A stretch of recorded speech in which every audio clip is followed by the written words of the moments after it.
உலகத்திலே அதிகமா விற்கப்பட்ட வாட்ச்ல ஒண்ணு நம்ம கையில இருக்கு. அண்ட் 80ஸ் 90ஸ் மக்களுக்கு வந்து இது நிஜமாவே ஒரு ஃபேவரட்டான ஒண்ணா இருக்கும். அப்படி என்னப்பா வாட்ச் அப்படின்னு சொல்லி கேட்டீங்கன்னா, Casioவோட F91W அப்படின்றது. இந்த வாட்சை யுஎஸ்ல பேன் பண்ணியிருக்காங்க. இத போட்டு போனீங்க அப்படின்னா, அவங்கள தனியா கூட்டு போய் ஏர்போர்ட்ல ஸ்பெஷலா கவனிப்பாங்க அப்படின்ற மாரிலாம் வதந்திகள் வந்துட்டு இருந்துச்சு. அது மட்டும் இல்லாம இந்த வாட்ச்ல அப்படி என்னதான் இருக்குன்னு தெரியல. வருஷம் 30 லட்சம் யூனிட் கிட்ட வித்துடுறாங்க. சரின்னு நம்மளும் ஆர்டர் பண்ணலாம் அப்படின்னு சொல்லி பார்த்தா, எங்கேயுமே ஸ்டாக் இருக்க மாட்டேங்குது. காடுகள்ல போனா எப்பவுமே அவுட் ஆஃப் ஸ்டாக். கடைகளுக்கு போனோம் அப்படின்னாலும் ஸ்டாக் இருக்க மாட்டேங்குது. இல்ல சில கடைகள்ல டூப்ளிகேட் தான் வச்சிருக்காங்க. ஸோ கடைசியா மும்பையில் இருக்கக்கூடிய ஒரு கடையில் வந்து இது ஸ்டாக் அவைலபிளாக இருந்துச்சு. ஸோ அங்கே ஆர்டர் பண்ணி நான் வாங்கியிருந்தேன். இந்த வாட்சோட லிங்கை நான் டிஸ்கிரிப்ஷனில் கொடுக்குறேன். உங்கள் நேரத்துக்கு கார்டுகளில் ஸ்டாக் இருந்துச்சு அப்படின்னா ஆர்டர் போடுங்க.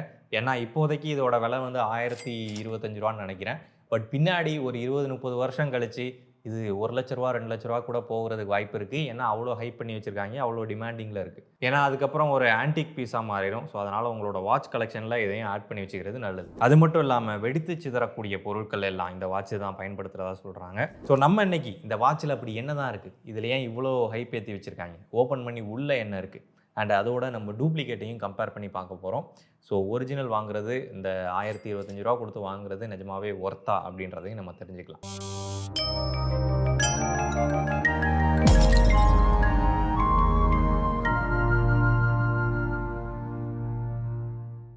இது பழைய வாட்சாக இருந்தாலும் இன்றைக்கும் இதோட ஃபீச்சர்ஸ்லாம் யூஸ்ஃபுல்லாக இருக்கு இல்லையா? அதே மாதிரி நம்மளோட கெரியரில் என்றைக்குமே யூஸ்ஃபுல்லாக இருக்கக்கூடிய ஒரு விஷயம்னா அது இங்கிலீஷ் தான். இந்த இங்கிலீஷ் கம்யூனிகேஷன் ஸ்கில்லை தமிழ் வழியாகவே எப்படி ஈஸியாக கற்றுக்கலான்னு இப்போ பார்க்கலாம் வாங்க. Mine client call me and said me meeting postponed to tomorrow. இது பாஸ் கிட்ட எப்படி சொல்றது? இந்த சென்டென்ஸை இப்படி நீங்க கரெக்டா சொல்லலாம். Sir, the client called me to inform that the meeting has been postponed to tomorrow. பாத்தீங்களா, நான் தப்பா இங்கிலீஷ்ல பேசியும் ஒரு ஃப்ரெண்ட் மாதிரி எனக்கு தமிழ்லயே சொல்லி கொடுக்குது. இதுதான் நம்ம 24/7 AI English teacher Miss Nova. உங்களோட முக்கியமான இங்கிலீஷ் ஸ்கில்ஸை இம்ப்ரூவ் பண்ணிக்க இதுல unlimited interactive English activities provide பண்றாங்க. அண்ட் ஆல்சோ உங்களோட ஒர்க் ரிலேட்டடான டாஸ்க், இமெயில், மெசேஜ் டிராஃப்டிங்க்கு கூட இது மூலமா சப்போர்ட் வாங்கிக்கலாம். உங்களோட கன்வீனியன்ட் டைம் அண்ட் பிளேஸ்ல ஈஸியா இங்கிலீஷை கத்துக்கிற மாதிரி இதை டிசைன் பண்ணியிருக்காங்க. ஒரு நாளைக்கு 20 மினிட்ஸ் நீங்கள் ப்ராக்டிஸ் பண்ணீங்க அப்படின்னாலே ஒரு மாசத்துல நல்ல ஒரு ரிசல்ட்டை பார்க்க முடியும். அவ்வளோ எஃபெக்டிவாக இருக்கும். இதுதான் Supernova AI spoken English course. ப்ராக்டிக்கலான வேலை நீங்கள் இங்கிலீஷை கற்றுக்கணும் அப்படின்னு சொல்லி விருப்பப்பட்டீங்கன்னா டிஸ்கிரிப்ஷனில் லிங்க் இருக்கு, கிளிக் பண்ணி சூப்பர்னோவாவில் ஜாயின் பண்ணுங்க. அண்ட் முதல் 100 பேருக்கு 70% வரைக்கும் கூட டிஸ்கவுண்ட் கொடுக்குறாங்க. ஸோ உடனே போய் ரெஜிஸ்டர் பண்ணுங்க. Casio 1989 இந்த வாட்ச் வந்து கொண்டு வராங்க. இது கொண்டு வந்ததுலேருந்தே இதுக்கு ஒரு பயங்கரமான வரவேற்பு இருந்துச்சு. அதுக்கு முக்கியமான காரணம் இதோட விலை அஃபோர்டபுளான ப்ரைஸில் இருந்துச்சு, ரிலையபிளாக இருந்துச்சு, லாங் லாஸ்டிங்காக இருந்துச்சு. இந்த மாதிரி பல்வேறு விதமான ரீசன் காரணமாக இது ஒரு பாப்புலரான வாட்சாக திகழ்ந்துச்சு. ஸோ இது சீப்பாகவும் குவாலிட்டியாகவும் ரிலையபிளாகவும் இருந்ததுனால, அது மட்டும் இல்லாமல் இது எல்லா வெதர் கண்டிஷன்லையும் ஒர்க் ஆச்சு. எல்லா வெதரும் அப்படின்னா நெகட்டிவ் டெம்பரேச்சர் இருக்கிற இடங்கள்ல நிறைய இடங்கள்ல இது சரியாக ஒர்க் ஆகாது. பட் அதே சமயத்தில் பெரும்பாலான வெதர் கண்டிஷனில் வந்து இது நல்லாவே பெர்ஃபார்ம் பண்ணுச்சு. இதோட டிஸ்பிளே சிம்பிளாக காம்ப்ளிகேட்டடாக இல்லாமல் பார்த்த உடனே டைமை நம்மளால் சொல்லிட முடியும். ஸோ அந்தளவு பார்க்குறதுக்கு நல்ல விசிபிளாக நல்ல சிம்பிளான ஒரு டிஸ்பிளேயாக இருந்துச்சு. ஸோ அந்த மாதிரி பல்வேறு விதமான காரணங்களுக்காக இந்த வாட்ச் பாப்புலர் ஆச்சு. அப்படி பாப்புலர் ஆனதில் என்னாச்சு அப்படின்னு சொல்லி கேட்டிங்கன்னா, இது நிறைய தீவிர கைக்கும் போக ஆரம்பிச்சிருச்சு. தீவிரவாத இயக்கங்களோட தலைவர்கள் வந்து இந்த வாட்சை கையில் கட்டியிருக்க மாதிரி புகைப்படங்கள் வெளியாச்சு. அதே மாதிரி நிறைய நாட்டோட பிரசிடென்ட்ஸு அவங்கெல்லாம் வந்து இந்த வாட்சை போட்டிருக்க மாதிரியும் புகைப்படங்கள் வெளியாச்சு.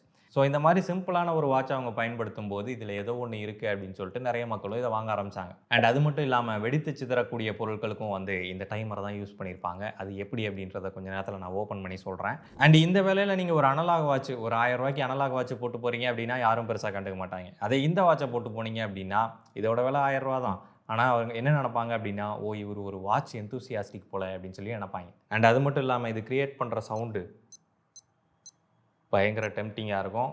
அலாரம் அடிக்கிறது, இல்லை அந்த ஹவர் சிக்னல் அடிக்கிறது, அதெல்லாம் வந்து ஒரு அட்டென்ஷனை கொடுக்கும்னு சொல்லலாம். சரி, இதை யூஎஸில் பேன் பண்ணியிருக்காங்களா அப்படின்னு சொல்லி கேட்டிங்கன்னா அஃபீஷியலாக கிடையாது. ஏன்னா இது ஒரு வாட்ச் பிராண்டு, இது ஒரு சாதாரண வாட்ச் தான். இதில் எந்த விதமான வெடிக்கக்கூடிய பொருளோ எதுவும் கிடையாது. ஸோ அப்படின்றப்போ ஆஸ் அ ப்ராடக்டாக இது வந்து எங்கேயும் பேன் பண்ணல. அதே சமயத்தில் முன்னாடி அந்த பிரச்சனைகள்லாம் அதிகமாக இருந்த சமயத்தில் இந்த மாதிரியான வாட்சை யார் போட்டு போனாலும், அதுலேயும் முக்கியமாக என்ன மாதிரி தாடிலாம் வச்சுருந்தாங்க அப்படின்னா கண்டிப்பாக அவங்கள கூட்டு போய் கஸ்டம்ஸில் செப்பரேட்டாக கவனிப்பாங்க. பட் இன்றைக்கி அந்த மாதிரி கிடையாதுன்னு நினைக்கிறேன். யார் வேணாலும் எங்கே வேணாலும் இந்த வாட்சை போட்டு போக முடியும். மாப்பிள்ள இவன் தான் எங்கேயோ செமத்தியாக வாங்கியிருக்கான். ஃபஸ்ட்டு இந்த வாட்சோட அன்பாக்சிங் பார்த்துடலாம். வழக்கமாக வரக்கூடிய கேஷியோவோட அதே பாக்ஸு. ஸோ ஓப்பன் பண்ணி உள்ளே பார்த்தோம்னா இருக்கிறது மாஸ்டர் பீஸ். ஸோ அங்கே பார்த்தீங்கன்னா தெரியும் இந்த வாட்ச் எவ்வளோ ப்ரீமியமாக இருக்குன்னு சொல்லிட்டு. விலை என்னமோ 1000 ரூபா தான், ஆனால் பார்க்குறதுக்கு அவ்வளோ ப்ரீமியமாக இருக்குது. பின்னாடியே வந்து பார்த்தீங்கன்னா சீரியல் நம்பர் எல்லாமே போட்டிருக்காங்க. ஆனால் இதில் மேட் இன் சைனான்னு போட்டிருக்கு. சைனா பீஸ் தான் இது. அதுக்கர்த்தம் டூப்ளிகேட் அப்படின்றது கிடையாது. சேம் கேஷியோ தான், அவங்களோட மேனுஃபேக்சரிங் ஃபெசிலிட்டி வந்து சைனால இருக்குது. இந்த வாட்சை பாருங்களேன், ரொம்ப சிம்பிள் டிசைனாக இருந்தாலும் பார்க்குறதுக்கு நிஜமாவே நல்லா இருக்குது. ஸோ இப்போ வந்து இந்த டூப்ளிகேட் வாட்சை அன்பாக்ஸ் பண்ணி பார்த்துடலாம். பாக்ஸ் வெயிட்டும் கிடையாது அண்ட் ப்ராடக்ட் வந்து பார்த்தீங்கன்னா அந்த மாதிரி டேப் போட்டு வச்சுருக்காங்க. இதை ஓப்பன் பண்ணி பார்க்கலாம். டூப்ளிகேட் தாங்க. ஸோ வாட்ச் ஸ்ட்ராப்பே வந்து பார்த்தீங்கன்னா ஒரு மட்டமான குவாலிட்டி அண்ட் டிஸ்பிளேயும் வந்து பார்த்தீங்கன்னா அந்தளவுக்கு நல்லா இல்லை, ரொம்ப டார்க் ஷேடடாக இருக்குது. இது ஒரிஜினல் டூப்ளிகேட் நான் கம்பேர் பண்ணி காமிக்கிறேன். ஸோ உங்களுக்கு பார்த்தாலே டிஃப்ரென்ஸ் வந்து நல்லா தெரியும். அண்ட் இதில் கேஷியோக்கு பதிலாக ஜி போட்டிருக்காங்க, கேசியோ அப்படின்னு சொல்லி போட்டிருக்காங்க. ஸோ ஒரு மட்டமான பிளாஸ்டிக்கு, மட்டமான ஸ்ட்ராப்பு அண்டு பின்னாடி ஸ்டீலும் வந்து பார்த்தீங்கன்னா மட்டமான ஸ்டீலு. சவுண்டும் வந்து ஒரிஜினல் கிடையாது. சவுண்டு நான் காமிக்கிறேன் பாருங்கள். இது ஒரிஜினல் சவுண்டு, இது டூப்ளிகேட் சவுண்டு. அண்ட் சைடில் பார்த்தீங்கன்னா அந்த பிளாஸ்டிக்கோட அந்த பிசுறு எல்லாமே ஒட்டிகிட்ருக்கு. பட் இது வந்து எந்த விதமான பிசுறும் கிடையாது, பக்காவாக இருக்குது இந்த வாட்ச். அண்ட் இதுவே வந்து ஆன்லைனில் 300 400 விற்கிறாங்க. பட் இது வந்து லோக்கலில் வாங்கும்போது உங்களுக்கு 60 ரூபா 70 ரூபாய்க்கு கூட கிடைக்கிறதுக்கு வாய்ப்பு இருக்குது. பட் குவாலிட்டியும் அதுக்கு தகுந்தாப்பில் தான் இருக்கும். ஆனால் இந்த வாட்ச் பார்த்தீங்கன்னா ரியலி ஒரு மாஸ்டர் பீஸ்ன்னு சொல்லலாம். இதை கம்பேர் பண்ணும்போது இது வந்து ஒரு மாஸ்டர் பீஸ். ஸ்ட்ராப் குவாலிட்டியே வந்து பார்த்தீங்கன்னா அவ்வளோ நல்லாயிருக்கு. இது ஒரு பேசிக்கான வாட்ச் தான், ஆனால் குவாலிட்டி வந்து நல்லாயிருக்கு. ஸோ இப்போ அந்த வாட்சை ஓப்பன் பண்ணி உள்ளே எப்படி இருக்குது என்ன இருக்குன்னு சொல்லி பார்க்கலாம். ஓப்பன் பண்ணுறது பெருசு இல்லை, திரும்ப அதே மாதிரி மாட்டி அதை ஒர்க் பண்ண வைக்கணும். பார்க்கலாம், ட்ரை பண்ணுவோம். ஸோ பின்னாடி பார்த்தோம்னா இதில் அலுமினியம் ஷீட் மாதிரி கொடுத்துருக்காங்க. இதுதான் பிஎஸ்ஓ பஸர் அப்படின்றது. இதில் வரக்கூடிய பீப் சவுண்டு இதில் இருந்து தான் வருது. இந்த பஸருக்கு சப்ளை கொடுக்கறதுக்காக நமக்கு இங்கே நெகட்டிவ் டெர்மினல் வந்து கனெக்ட் ஆகிறத பார்க்க முடியும். பாசிட்டிவ் டெர்மினல் வந்து வெளியில் இருக்கக்கூடிய கேஸோட கனெக்ட் ஆகும். நம்ம க்ளோஸ் பண்ணும்போது அதுக்கு டெர்மினல் இங்கே இருக்குது. இந்த பஸர் ஒர்க் ஆகிறது இன்ட்ரெஸ்டிங்கான விஷயம். இதில் 2 விதமான மெட்டல் பிளேட்ஸ் இருக்கும். அதுக்கு இடையில நம்ம எலக்ட்ரிசிட்டி சப்ளை கொடுக்கும்போது அதில் ஒரு மெட்டல் பிளேட் வந்து வைப்ரேட் ஆக ஆரம்பிக்கும். ஸோ இந்த வைப்ரேஷன் தான் நமக்கு வெளியில் பீப் சவுண்டை வந்து உருவாக்குது. ஸோ அவ்வளோதான், இதோட மண்டையை வந்து கழட்டிட்டோம். இப்போ அந்த சைடில் இருக்கக்கூடிய லாக்கை மட்டும் ரிமூவ் பண்ணணும். ஸோ இதோட கன்ஸ்ட்ரக்ஷன் வைஸ் பார்க்கும்போது ரொம்பவே சிம்பிளான ஒன்று தான். ஸோ அவ்வளோதான், அவுட்டர் கவரை வந்து ரிமூவ் பண்ணியாச்சு. அதுக்குள்ளேயே வந்து பேட்ரி இருக்குது. அண்ட் இந்த பேட்ரி வந்து 10 இயர் பேட்ரி அப்படின்னு சொல்லி மென்ஷன் பண்ணுறாங்க இல்லையா. என்னோட அந்த வாட்சிலலாம் வந்து பார்த்தீங்கன்னா 10 இயர் பேட்ரி அப்படின்னு சொல்லி சைட்லேயே போட்டிருக்கும். ஸோ அதுக்கு ரீசன் இவங்க யூஸ் பண்ணுறது பேனாசோனிக் பேட்ரி தான். பட் அதே சமயத்தில் அதுக்கு பேட்ரி மட்டுமே காரணம் கிடையாது. இந்த எல்சிடியே வந்து பார்த்தீங்கன்னா லோ பவர் தான் கன்சியூம் பண்ணும். ஸோ பேட்டரியை ரிமூவ் பண்ணியாச்சு. இங்கே சென்டரில் கருப்பாக இருக்கக்கூடியது தான் மைக்ரோ கண்ட்ரோலர். ஸோ இதுதான் வந்து நமக்கு எல்சிடி அண்ட் அதோட ஃபங்க்ஷன்ஸ் எல்லாத்தையும் கண்ட்ரோல் பண்ணும். இதுதான் வந்து குவார்ட்ஸ் கிறிஸ்டல் அண்ட் சைடில் இருக்கக்கூடியது தான் வந்து எல்இடி. நம்ம பட்டன் ப்ரெஸ் பண்ணும்போது லைட் எரியும் இல்லையா, அந்த எல்இடி கொடுத்துருக்காங்க. மேலே இருக்கக்கூடிய டெர்மினல்ஸ் எல்லாமே லிக்விட் கிறிஸ்டலுக்கு எலக்ட்ரிசிட்டி சப்ளையை கொடுக்கக்கூடியது இங்கே இருக்குது இல்லையா, இதுதான் அதோட கனெக்டர்ஸ். ஸோ இது வந்து இதோட கனெக்ட் ஆகும்போது தான் இதுலேருந்து இதுக்கு சப்ளை போகும். ஸோ அதுக்கப்புறம் தான் நமக்கு எல்சிடி வந்து ஆன் ஆகும். இந்த எல்சிடி டிஸ்பிளே வேலை செய்கிறது தான் ரொம்பவே இன்ட்ரெஸ்டிங்கான விஷயம். இதை ட்விஸ்டட் நிமேட்டிக் எல்சிடி அப்படின்னு சொல்லி சொல்லுவோம். இந்த டிவியிலலாம் டிஎன் பேனல் அப்படின்னு சொல்லி சொல்கிறாங்க இல்லையா, அதே கான்செப்ட் தான். ஓல்டு டெக்னாலஜி பட் ரிலையபிளான டெக்னாலஜி. இந்த எல்சிடி அப்படின்றது லிக்விட் கிறிஸ்டல் டிஸ்பிளே. அதாவது அதில் இருக்கக்கூடிய லிக்விட் கிறிஸ்டலுக்கு நம்ம எலக்ட்ரிசிட்டி சப்ளையை கொடுக்கும்போது அந்த லிக்விட் கிறிஸ்டல் வந்து டேர்ன் ஆகும். ஸோ அப்படி டேர்ன் ஆகிறதுனால அது லைட் அலோவ் பண்ணும். அப்படி தான் நமக்கு எல்சிடி ஒர்க் ஆகுது. பட் இங்கே வந்து பார்த்தீங்கன்னா அதே எல்சிடி தான் லைட்டை வந்து அலோவ் பண்ணுறது கிடையாது, லைட்டை பிளாக் பண்ணுது. அப்படி பிளாக் பண்ணுறதுனால வெளியிலேருந்து கிடைக்கக்கூடிய லைட்டு இதில் பட்டு ரெஃப்ளெக்ட் ஆகாமல் பிளாக் ஆகுது. அப்படி பிளாக் ஆகிறதுனால தான் நமக்கு இதில் கருப்பு கருப்பாக தெரியுது. ஸோ அதை தான் நம்ம ஃபார்ம் பண்ணி நம்பர்ஸாக பேட்டர்ன்ஸாக எதாக வேணால் உருவாக்கிக்கலாம். இந்த ட்விஸ்டட் நிமேட்டிக்கில் 2 போலரைசர்ஸ் வந்து கொடுத்துருப்பாங்க. இந்த போலரைசர் அப்படின்றது ஒன்றும் கிடையாது, லைட்டை ஒரு சின்ன கிரிட் வழியாக பாஸ் பண்ணுறது தான் இந்த போலரைசர். ஸோ ஒரு கிரிட்டை ஹரிசாண்டலாக வச்சுருப்போம், ஒரு கிரிட்டை வெர்டிக்கலாக வச்சுருப்போம். அது ரெண்டுத்துக்கும் இடையில இந்த லிக்விட் கிறிஸ்டல் வந்து இருக்கும். இந்த ஹரிசாண்டல் கிரிட்டை தாண்டி அந்த லைட் லைன்ஸ் போகுது இல்லையா, அதை இந்த லிக்விட் கிறிஸ்டல் தான் பிளாக் பண்ணி வச்சுருக்கோம். லிக்விட் கிறிஸ்டலுக்கு எந்த விதமான எலக்ட்ரிசிட்டி சப்ளையும் கொடுக்கல அப்படின்ற சமயத்தில் அது ட்விஸ்ட் ஆகிருக்கும். ட்விஸ்ட் ஆகிருக்கு அப்படின்ற பட்சத்தில் அது வழியாக அது லைட் அலோவ் பண்ணும். ஹரிசாண்டல் கிரிட் வழியாகவும் லைட்டு போகும், வெர்டிக்கல் கிரிட் வழியாகவும் லைட்டு போகும். அப்படின்றதுனால நமக்கு இந்த ஸ்க்ரீன் வந்து கிரே கலரில், ஃபுல் கிரே கலரில் தெரியும். எப்போ லிக்விட் கிறிஸ்டலுக்கு நம்ம சப்ளை கொடுக்குறோமோ அப்போ அந்த ட்விஸ்ட்டாக இருக்கிறது ஸ்ட்ரைட்டாக மாறும். ஸ்ட்ரைட்டாக மாறினதுக்கப்புறமா ஹரிசாண்டல் கிரிட் வழியாக லைட் வந்து பாஸ் ஆகும். ஆனால் வெர்டிக்கல் கிரிட் வழியாக லைட்டு பாஸ் ஆகாது, பிளாக் பண்ணிடும். ஸோ அதுதான் நமக்கு அங்கே பிளாக் கலரில் தெரியுது. இந்த லிக்விட் கிறிஸ்டல் எந்தெந்த இடத்துல பிளாக் கலரை உருவாக்கணும் அப்படின்றத அதில் இருக்கக்கூடிய ப்ராசஸர் முடிவு பண்ணுது. ஸோ இப்போ இதே ஸ்ட்ரக்சர் இந்த டம்மி வாட்சில் எப்படி இருக்குன்னு சொல்லி பார்ப்போமா. உள்ளுக்கு இன்னொரு ஸ்க்ரூ வேறு போட்டு வச்சுருக்காங்க. இந்த கலராக லைட் எரியுது. இவ்வளோ நேரம் லைட் ஆன் பண்ணி பார்க்கவே இல்லை.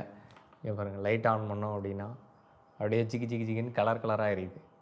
பேட்ரிக்கு வந்து இன்னொரு ஸ்க்ரூ செட்டப் வந்து போட்டு வச்சுருக்காங்க.